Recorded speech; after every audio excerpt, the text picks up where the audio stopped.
I want to share a story with you guys about parts work that's going to help you to understand this better.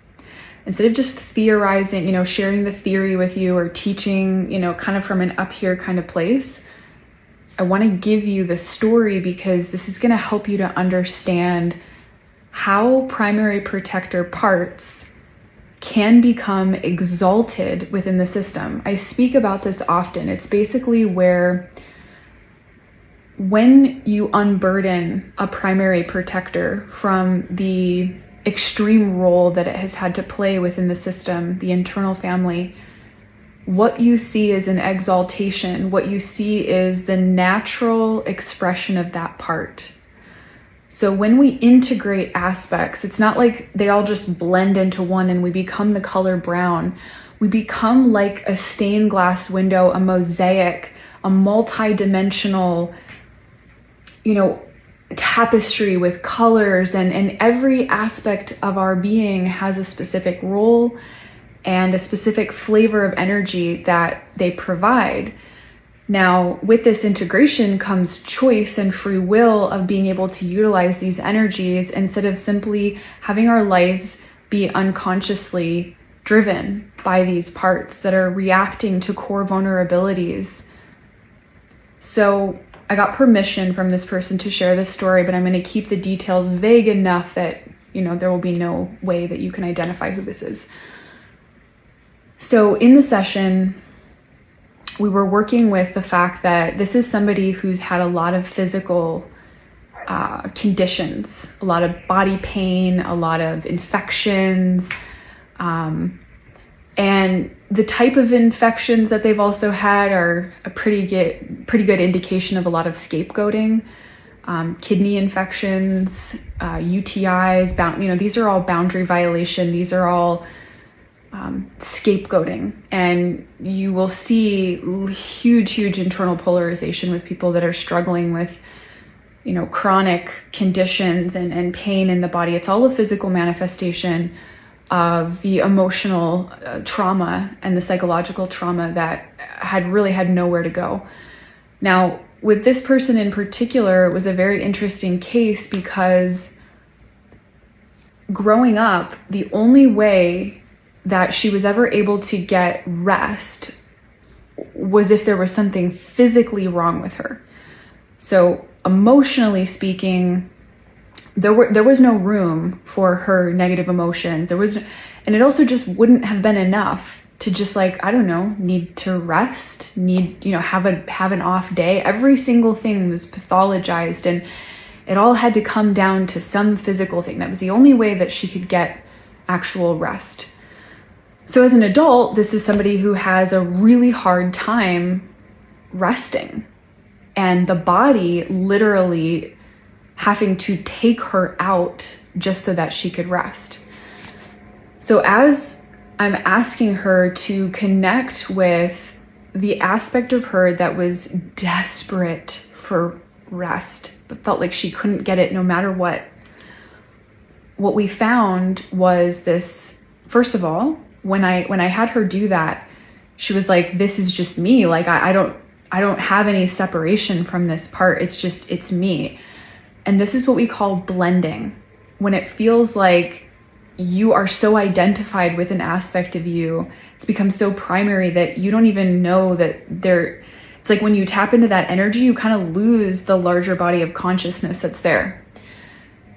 So I had her move back. And as she moved back, I said, okay, I want you to kind of have that aspect be in front of you.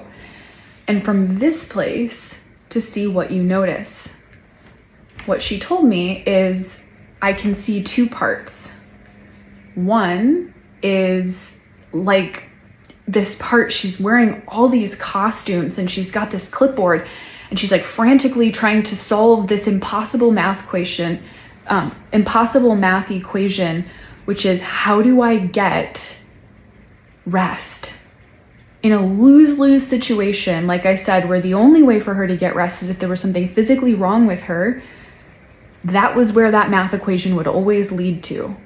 And even then, there was a whole other layer of stuff that would come up around that, because this person's primary caregiver was always sick, and she was terrified of becoming like her primary caregiver. So there was even an inner critic that would push against the fact that this was the only way that she could get herself to rest, because, oh my God, if that's true, then I'm going to end up, what does this mean for me? What am I going to end up like? Just like, am I going to die because of this stuff? The other part that she saw was the inner baby, the inner teen, the inner child that this part was trying to get the rest for. Now, everyone in the system is overwhelmed. Everyone in the system is exhausted, including the part with the clipboard playing 50 different roles, trying to solve this impossible math equation.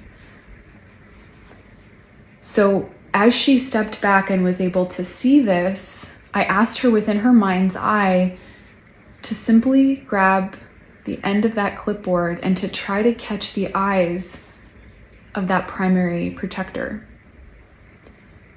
with a soft heart, with loving eyes, and to first and foremost acknowledge and honor the ways in which that part has kept her safe her entire life. Now, what she started saying is like, but I am safe in my life now. And so what I had her do is I had her bring in all of the people in her life that are loving, that are kind, that accept her just as she is, that don't mind if she's in a bad mood, that still want to be around her and don't need to pathologize her. So we brought them in and we just asked this primary part, can you see me? Can you see where we are right now? And there was a lot of emotion that started flowing through. And all of a sudden I got the image, these part sessions and sessions in general, it's very organic. I have to follow spirit. I have to follow what's going on in the field. And I got this image of this river. And so I had her, the baby, infant, teen, and this aspect, this protector with all these costumes on, standing at the edge of this riverbank. And as this protector part was realizing like, oh, wait, like you don't need me to play the role the way that I've been playing it. And once that part felt respected and honored for all the roles and all the pain that it had carried for the system, we do this with honor. We do this with love.